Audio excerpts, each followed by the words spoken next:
The morning sun cast long shadows across the cobblestones of Buckingham Palace, as 10-year-old Prince George walked quietly through the corridors he had known since birth.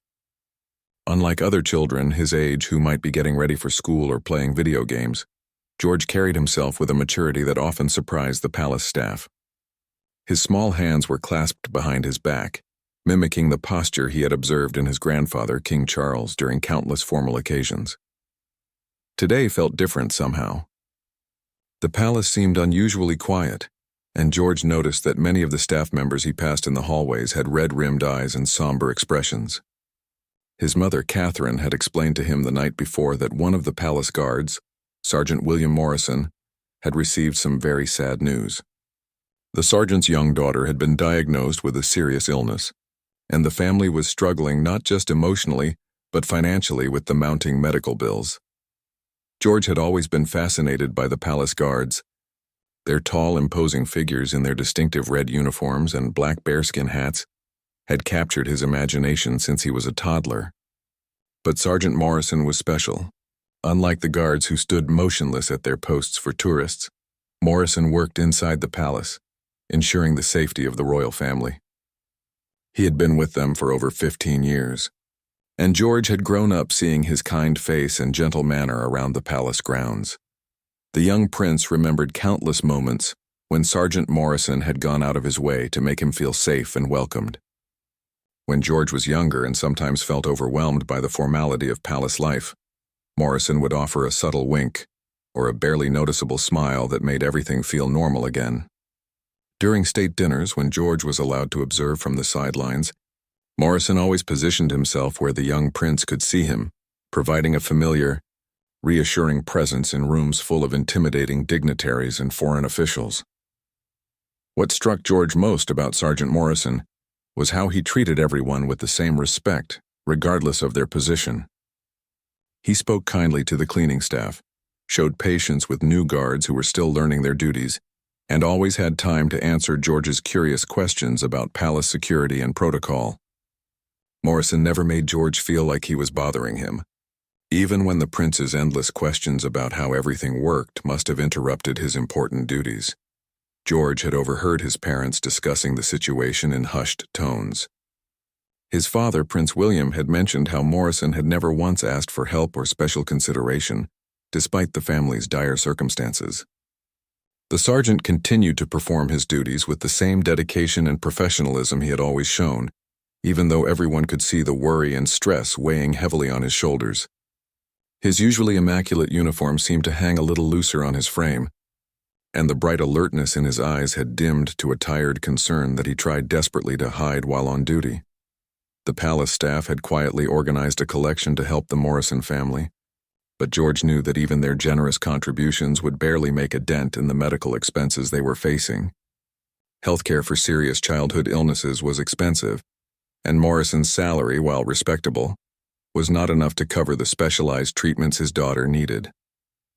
The young prince had watched his parents discuss various ways the royal family might help, without making Morrison feel like he was receiving charity, which they knew would deeply embarrass the proud man. As George continued his walk through the palace, he passed the room where Morrison typically stood guard during morning hours. Today the sergeant was there as usual, but George could see the telltale signs of a man carrying an invisible burden. Morrison's posture remained perfect, his attention sharp and focused, but there was something in his expression that spoke of sleepless nights and constant worry. When Morrison noticed the young prince approaching, he straightened even further and offered his customary respectful nod, but George caught a glimpse of the pain the man was trying so hard to conceal. In that moment, something stirred within Prince George. He had been raised to understand the privileges and responsibilities that came with his position, but until now, those lessons had felt abstract and distant. Seeing someone he cared about suffering, someone who had always been there for his family, made those teachings suddenly very real and immediate. The young prince realized that having the power to help someone meant nothing if you didn't use it when it mattered most. George stopped walking and stood silently for a moment, watching Sergeant Morrison maintain his professional demeanor despite his personal anguish. The weight of what he was witnessing settled on the young prince's shoulders. This wasn't just about money or medical bills. This was about a good man who had dedicated his life to protecting others, now facing every parent's worst nightmare while trying to maintain his dignity and continue serving others. George understood, perhaps for the first time in his young life, that true leadership wasn't about giving orders or attending ceremonies. It was about recognizing when someone needed help and having the courage to provide it, regardless of protocol or convention. That evening, Prince George sat in his bedroom, staring out the window at the palace gardens where he had played countless games of hide-and-seek with Morrison during less formal moments. The sergeant had always been willing to participate in George's childish adventures, even when it meant getting grass stains on his perfectly pressed uniform or spending his break time chasing a giggling prince around the maze of hedges that surrounded the palace grounds. George remembered one particular afternoon when he had been feeling especially lonely. His parents were attending to their royal duties and the usual playmates weren't available. Morrison had noticed the young prince sitting by himself on the palace steps looking dejected. Without saying a word, the sergeant had approached and asked if George would like to learn about the different types of birds that lived in the palace gardens. For the next hour, Morrison had patiently pointed out various species, sharing fascinating facts about their habits and teaching George how to identify them by their calls. It wasn't just the time Morrison had given him that made the memory special. It was the way the sergeant had treated him like any other curious child, not like a prince who needed to be entertained or managed. Morrison had answered George's questions with genuine enthusiasm, encouraging the boy's natural curiosity about the world around him. When George had struggled to spot a particular bird Morrison was describing, the sergeant had quietly adjusted his own position to give the prince a better view, never making George feel inadequate or impatient. Now, as George reflected on all these moments, he felt a deep sense of urgency to help the man who had given him so much kindness and attention over the years. But what could a 10-year-old do, even a 10-year-old prince? He had an allowance, but it was modest by design, intended to teach him the value of money rather than provide him with unlimited spending power. His parents believed in raising him with an understanding of financial responsibility, so his weekly pocket money wouldn't even cover a single doctor's visit, let alone the extensive treatment Morrison's daughter required. George knew he could ask his parents to help, and they probably would. In fact, he was certain they were already considering various ways to assist the Morrison family. But something inside him wanted to do more than just pass along the problem to adults. He wanted to take action himself, to show Morrison that his kindness and dedication hadn't gone unnoticed by the young prince he had helped raise. The boy began to think about what he did have that might be valuable. His room was filled with gifts from dignitaries, signed memorabilia from famous people who had visited the palace, and expensive toys that had been given to him on various birthdays and holidays. Most of these items meant little to him personally, but he realized they might mean a great deal to collectors or people who valued royal memorabilia. George started pulling items from his shelves and drawers, examining each one with new eyes. There was a signed football from a famous player who had visited the palace, a limited edition watch given to him by a foreign ambassador, and numerous other valuable items that had been presented to him during formal occasions. As he looked through his possessions, George began to understand something important about wealth and value. The things that meant the most to him personally, like the simple bird identification book Morrison had given him after their afternoon in the garden, had little monetary value but were priceless in terms of sentiment. The items with the highest financial worth were often the ones that meant the least to him emotionally. This realization didn't make him feel sad or resentful. Instead, it filled him with a sense of purpose. These valuable gifts could serve a greater purpose than simply sitting on his shelves collecting dust. They could help save a little girl's life and ease the burden on a family that had always been there for his own family. George carefully laid out the items he was considering selling or donating. He took photos of each one with his tablet, researching their potential value online with the computer skills his tutors had taught him. The numbers he found were encouraging. Together, these items could raise a significant amount of money, perhaps enough to make a real difference in the Morrison family's situation. But George also knew he couldn't just start selling royal gifts without permission. There were protocols to follow, questions of propriety to consider, and legal issues that were far beyond his understanding. He would need help from adults, but he wanted to present them with a complete plan rather than just a vague idea. The young prince spent hours that night organizing his thoughts, writing down his ideas, and preparing to present his proposal to his parents. As he worked, George felt a growing sense of excitement and determination. For the first time in his young life, he was taking initiative on something that truly mattered. This wasn't about following rules or meeting expectations that others had set for him. This was about using his position and resources to help someone who deserved assistance, someone who had given so much to his family without ever asking for anything in return. The next morning, Prince George approached his parents with a determination that surprised them both. Catherine and William were having their usual breakfast meeting, discussing the day's schedule and various royal obligations, when their eldest son knocked on the door of the private dining room. Usually George would wait to be invited in, but today he stood in the doorway with a folder clutched in his small hands and an expression of serious purpose on his face. "Mummy, Daddy, I need to talk to you about something important," George announced, his voice steady despite the nervous flutter in his stomach. His parents exchanged glances, immediately recognizing that this was not a typical childhood request for extra screen time or permission to skip a lesson. The boy's formal tone and obvious preparation indicated he had something significant on his mind. Catherine gestured for George to join them at the table, and William pulled out a chair for his son. The young prince carefully opened his folder and spread out the photographs and notes he had prepared the night before. For the next 20 minutes, George presented his plan with a clarity and thoughtfulness that left his parents both proud and amazed. He explained how he had researched the value of his possessions, identified which items could be sold to raise money for Morrison's family, and even considered the potential public relations implications of his actions.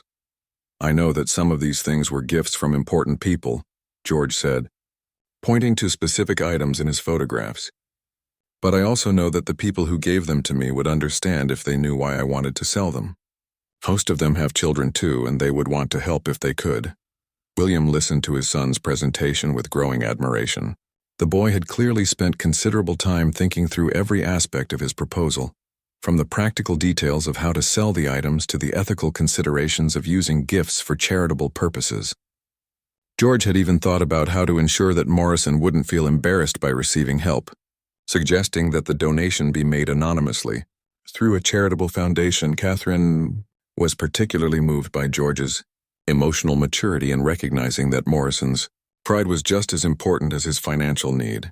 The young prince had suggested that they find a way to present the assistance as a general palace staff benefit, rather than charity specifically for Morrison's family. This level of sensitivity to another person's feelings demonstrated an emotional intelligence that went far beyond his years, but what impressed both parents most was George's clear understanding that his privilege came with responsibility. He wasn't proposing to help Morrison because it would make him feel good about himself, or because he expected recognition for his generosity. He was doing it because it was the right thing to do, because someone who had always been kind to him was suffering, and because he had the means to help. After George finished his presentation, his parents asked thoughtful questions about his plan. They discussed the logistics of selling valuable items, the importance of transparency and charitable giving, and the potential impact of his actions on Morrison's family. Throughout the conversation, George answered their questions with consideration and wisdom, showing that he had truly thought through every aspect of his proposal. William and Catherine agreed to help George implement his plan, but they also suggested some modifications that would make it even more effective. Instead of selling just George's possessions, they proposed creating a broader initiative that would involve other members of the royal family contributing items for auction. This would raise more money and also demonstrate that the entire family supported Morrison and others in similar situations. George was thrilled with this expansion of his idea, but he insisted that his items be the first ones offered for sale. He wanted Morrison to know that the initiative had started with genuine caring from someone whose life the sergeant had touched personally. The young prince also requested that Morrison be told about George's role in starting the fundraising effort, not for recognition, but so the sergeant would understand that his years of kindness and service had meant something to the boy he had helped protect and nurture. As they refined the details of George's plan, Catherine couldn't help but think about how this moment represented a turning point in her son's development. She was watching him transform from a child who understood privilege in abstract terms to a young person who was beginning to grasp the real power and responsibility that came with his position. George wasn't just learning about charity or helping others. He was learning about leadership, empathy, and the importance of using whatever advantages you have to make a positive difference in the world. William felt a deep sense of pride as he watched his son take ownership of this initiative. The boy was showing qualities that would serve him well throughout his life, whether he was dealing with palace staff, foreign dignitaries, or eventually his own subjects. George was learning that true leadership meant paying attention to the people around you, recognizing when they needed help, and taking action even when it wasn't convenient or expected. Within days of their family meeting, the palace began quietly organizing what would become one of the most successful charity auctions in recent royal history. George insisted on personally delivering his items to the auction house, wanting to ensure that each piece was properly cataloged and that his intentions were clearly understood by everyone involved in the process. The young prince accompanied his mother to the prestigious London auction house that would be handling the sale. As they walked through the elegant showrooms filled with priceless artifacts and artwork, George carried a small suitcase containing his contributions. The auction house director, Mr. Harrison, had been briefed about the purpose of the sale, but he was still surprised by the young prince's serious demeanor and obvious personal investment in the success of the auction. George carefully unpacked each item, explaining to Mr. Harrison not just what each piece was, but why he had chosen to donate it. The signed football went first, followed by the commemorative watch, several pieces of jewelry that had been given to him by visiting dignitaries, and a collection of rare coins from various countries. As he placed each item on the display table, George shared the story of how he had received it, making it clear that while these gifts had been meaningful when he received them, they would be far more meaningful if they could help save Morrison's daughter. Mr. Harrison, who had handled countless valuable collections over his 30-year career, found himself deeply moved by the young prince's dedication to this cause. He had expected to deal with a typical charitable donation, processed through assistance and handled with polite efficiency. Instead, he was witnessing a child who clearly understood the gravity of his actions and the impact they could have on another family's life. The auction house director made an unprecedented decision. He waived all fees for handling George's items and agreed to donate the house's commission to the same cause. When George asked why he was being so generous, Mr. Harrison explained that in all his years of working with wealthy collectors and donors, he had rarely encountered someone who so clearly understood the difference between the price of something and its true value. Word of the auction began to spread through London's social circles, but George had insisted that the specific details about Morrison's situation remain private. The public knew only that Prince George was auctioning personal items to raise money for a palace employee's family medical expenses. This approach protected Morrison's privacy, while still allowing people to understand the worthy nature of the cause. The response was overwhelming. Collectors who had never shown interest in royal memorabilia suddenly wanted to participate in the auction. Business leaders who had met George during palace functions called to inquire about making additional donations. Foreign dignitaries who had given George gifts in the past contacted the palace to express their support for his initiative and to offer additional items for the auction. George was amazed by how many people wanted to help once they understood what he was trying to accomplish. His geography tutor used the auction as a lesson in global economics, showing George how his actions had created what economists call a multiplier effect, where one person's actions inspire others to take similar actions, resulting in an impact far greater than the original effort. But the most meaningful response came from an unexpected source. Morrison himself requested a private meeting with Prince George. The sergeant had learned about the auction from his supervisor, who felt that Morrison deserved to know who had initiated the effort to help his family. When George entered the small office where Morrison was waiting, the usually composed guard had tears in his eyes. "Your Highness," Morrison began, his voice thick with emotion, "I don't know how to thank you for what you're doing, but I need you to know that your kindness means more to my family than any amount of money could." George, feeling suddenly shy in the face of Morrison's gratitude, struggled to find the right words. "You've always been kind to me," he said simply. "You made me feel safe and welcome here, even when everything seemed scary and formal. I just wanted to help because you're important to me." Morrison knelt down to George's eye level, something he had never done before in all their years of interaction. Palace protocol dictated that staff maintain formal posture around the royal family. But in this moment, Morrison was speaking to George not as a prince, but as a child who had shown extraordinary compassion. "You've taught me something today," Morrison said quietly. "I've spent my career protecting your family, but you've shown me what it really means to take care of the people around you. Your parents have raised a remarkable young man." As they talked, George learned more about Morrison's daughter, Emma, who was 8 years old and loved drawing pictures of the palace guards she had met during family visits. Morrison showed George some of Emma's artwork, including a crayon drawing of him in his red uniform standing proudly at his post. George asked if he could meet Emma someday when she was feeling better, and Morrison's face lit up with the first genuine smile George had seen from him in weeks. The night of the auction arrived with an energy that surprised everyone involved. The normally staid auction house was buzzing with activity as collectors, royal supporters, and curious onlookers filled every available seat. George had asked to attend the auction, wanting to see firsthand how his initiative would unfold, and his parents had agreed, understanding that this was an important learning experience for their son. Dressed in a simple navy suit that made him look older than his 10 years, George sat in the front row between his parents, watching as item after item exceeded the estimated selling prices. The signed football that experts had valued at around £500 sold for over $3,000. The commemorative watch brought in nearly double its estimated worth. Each time the auctioneer's gavel fell, signaling another successful sale, George felt a mixture of excitement and relief. But it wasn't just the money that moved him. It was watching people bid enthusiastically, knowing that they were participating in something meaningful.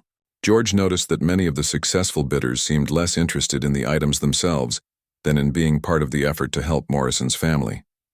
Some bidders who won items immediately returned them to be auctioned again, doubling the proceeds from single pieces. The evening's most emotional moment came when Mr. Harrison announced the final tally. George's personal items had raised over £50,000, far exceeding everyone's expectations. But the additional donations and secondary auctions had pushed the total to nearly £100,000, an amount that would cover all of Emma Morrison's medical expenses and provide the family with financial security during her recovery. When the final number was announced, the entire auction house erupted in applause. George found himself standing and applauding along with everyone else, not for his own accomplishment, but for the generosity of all the people who had participated in making this evening successful. He had started with a simple desire to help one family, and he was witnessing how that desire had inspired dozens of other people to contribute to something larger than themselves. After the auction, George was approached by several of the successful bidders who wanted to meet him personally. An elderly woman who had purchased one of his commemorative coins told him that she had lost her own granddaughter to illness several years earlier, and that participating in this auction had given her a way to honor her granddaughter's memory while helping another family. A businessman who had bought the football explained that he had grown up in poverty and understood what it meant to have unexpected medical expenses threaten a family's stability. Each conversation taught George something new about empathy and the connections that exist between people from different backgrounds. He realized that Morrison's situation wasn't unique, that many families faced similar challenges, and that his auction had created an opportunity for people to help not just one family, but to express their broader desire to support others in need. The next morning, George insisted on personally delivering the news to Morrison. He found the sergeant at his usual post, standing guard with the same professional demeanor he had maintained throughout his family's crisis. When George approached, Morrison straightened slightly, acknowledging the young prince with his customary nod. "Sergeant Morrison," George said formally, then broke into a wide smile. "We did it. The auction raised enough money to pay for all of Emma's treatment, and there's money left over to help your family while she recovers." For a moment, Morrison's professional composure wavered. His shoulders shook slightly and he had to look away to maintain his dignity. When he looked back at George, his eyes were bright with unshed tears, but his voice was steady when he spoke. "Your Highness, I will never forget what you've done for my family. But more than that, I will never forget what you've taught me about service and leadership. You've shown me that true strength comes from helping others, not just protecting them." George felt a warmth spread through his chest at Morrison's words. He had learned something important about leadership during this experience, but he was surprised to hear that he had taught Morrison something as well. The young prince was beginning to understand that helping others was not a one-way process, that both the giver and receiver could learn and grow from acts of kindness. That afternoon, George received a hand-delivered letter from Emma Morrison. In her careful 8-year-old handwriting, she had written a thank-you note that included another drawing, this one showing George and her father standing together in front of Buckingham Palace. At the bottom of the page, she had written, "Thank you for helping my daddy help me get better. I want to meet you someday and show you my other drawings." George carefully placed Emma's letter in the bird identification book that Morrison had given him, understanding that both items represented the same thing: kindness freely given without expectation of reward, and the lasting connections that such kindness creates between people. 3 months later, Emma Morrison was declared healthy enough to visit Buckingham Palace for the first time since her illness began. George had been counting down the days since Morrison had mentioned that Emma's doctors were optimistic about her recovery. The young prince had asked his parents if Emma could visit during one of his free afternoons, and they had readily agreed, understanding how important this meeting had become to their son. When the Morrison family arrived at the palace, George was waiting in the garden where he and Morrison had spent that memorable afternoon, learning about birds. He had prepared carefully for this visit, gathering the bird identification book Morrison had given him and researching additional facts about the species that lived on the palace grounds. George wanted to share with Emma the same experience that had meant so much to him. Emma Morrison was smaller than George had expected, with bright eyes that reminded him of her father's alertness and a smile that seemed to light up her entire face. She carried a large portfolio of artwork that she had created during her recovery, and she was clearly excited to show George her drawings. Morrison watched from a respectful distance as his daughter approached the young prince, his face showing a mixture of pride and gratitude that had become his standard expression whenever he looked at George. "Your Highness," Emma said, offering a careful curtsy that she had obviously practiced. "I brought you some pictures I drew while I was getting better. Daddy told me you liked the one I made of him, so I made more." George immediately put Emma at ease by sitting down on the garden bench and patting the space beside him. "Please, just call me George," he said, "and I would love to see your drawings. Your father told me you're a very talented artist." As Emma opened her portfolio, George was amazed by the skill and imagination evident in her work. She had drawn detailed pictures of palace guards in various poses, landscapes of what she imagined the palace gardens looked like, and even a series of drawings showing George auctioning his belongings to help her family. The last category surprised George until Emma explained that her father had told her the story of the auction, and she wanted to create her own version of events. "This one shows you giving away your toys to help me," Emma said, pointing to a drawing that depicted George handing items to a crowd of people. "Daddy said you didn't have to do that, but you did it anyway because you're kind." George felt his cheeks warm at Emma's innocent praise. He had grown uncomfortable with the attention his charitable action had received, preferring to focus on the positive outcome rather than his own role in achieving it. But looking at Emma's interpretation of events, he began to understand why his actions had meant so much to Morrison and others. Through Emma's eyes, his decision to help wasn't just about money or solving a problem. It was about one person choosing to care about another person's well-being. "I want to show you something too," George said, pulling out the bird identification book. "Your father gave this to me when I was feeling lonely one day, and he taught me about all the different birds that live here in the garden. Would you like me to show you some of them?" For the next hour, George and Emma walked through the palace gardens with George pointing out various bird species and sharing the facts Morrison had taught him. Emma was an enthusiastic student, asking questions that challenged George to remember details from his own learning experience with her father. When they spotted a robin building a nest in one of the hedges, Emma immediately wanted to draw it, and George found himself holding her art supplies while she sketched the scene. Morrison watched this interaction with wonder, He had spent years observing George's development from a curious toddler into a thoughtful young person, but seeing his son's kindness extended to Emma gave him a new perspective on the prince's character. George wasn't just being polite or fulfilling an obligation. He was genuinely enjoying Emma's company and treating her with the same respect and attention that Morrison had always shown him. When it was time for the Morrison family to leave, Emma presented George with a special drawing she had created just for him. It showed the two of them in the garden, surrounded by birds and flowers, with the words, "Thank you for being my friend," written in careful letters across the top. "I made this one just for you," Emma said. "Daddy told me that friends help each other, and you helped me when I was sick. Now I want to be your friend forever." George accepted the drawing with the same serious attention he would have given to a state gift from a foreign dignitary. He understood that Emma's artwork represented something precious, the beginning of a friendship that had grown out of difficult circumstances but would continue long after those circumstances had passed. As the Morrison family prepared to leave, Morrison approached George one final time. The sergeant's formal demeanor had softened over the course of the afternoon, and he spoke to George with the warmth of someone addressing a family member rather than a royal superior. "Your Highness, watching you with Emma today has shown me something important," Morrison said quietly. "You didn't just help my family through a crisis. You've given Emma a friend who treated her like she mattered, regardless of our different circumstances. That kind of kindness will stay with her for the rest of her life." George looked up at Morrison, then at Emma, who was waving enthusiastically from the car window.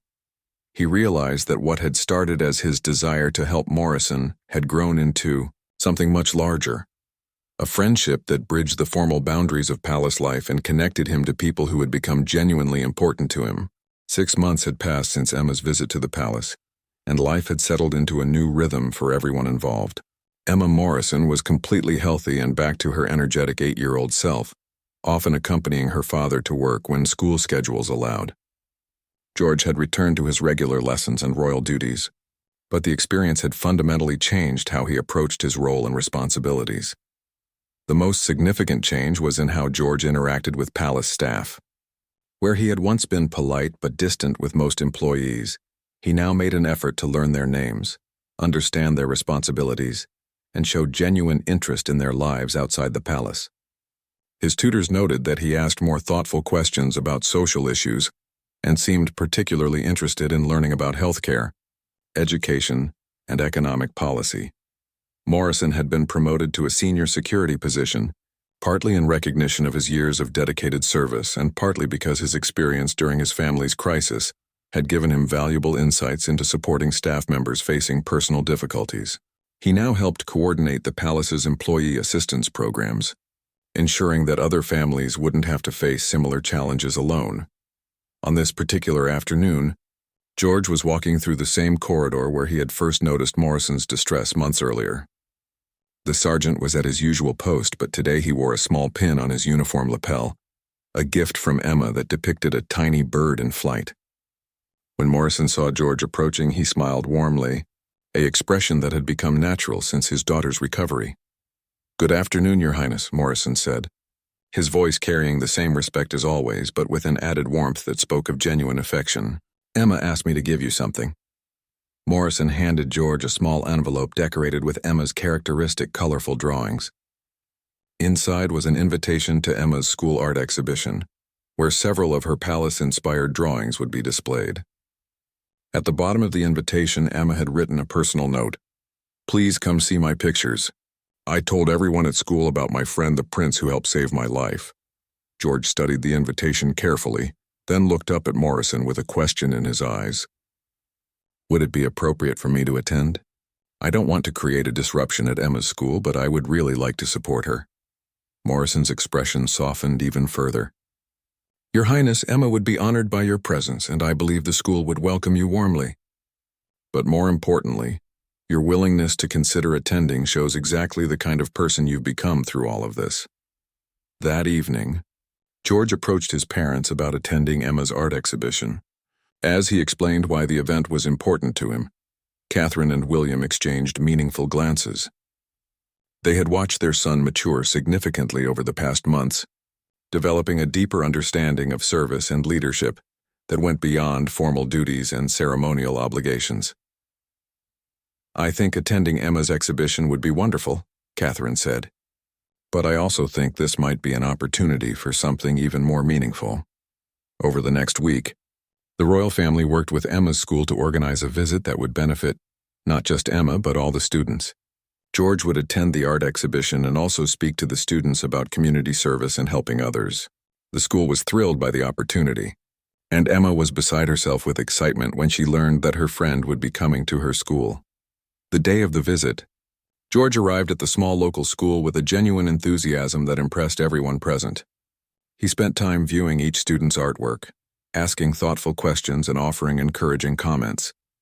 When he reached Emma's display, he stood for a long time studying her drawings, particularly proud of how she had captured the palace gardens in such detail.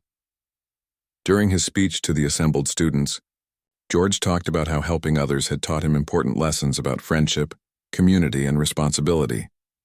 He shared Morrison's story with the sergeant's permission, explaining how one person's kindness and dedication had inspired others to take action.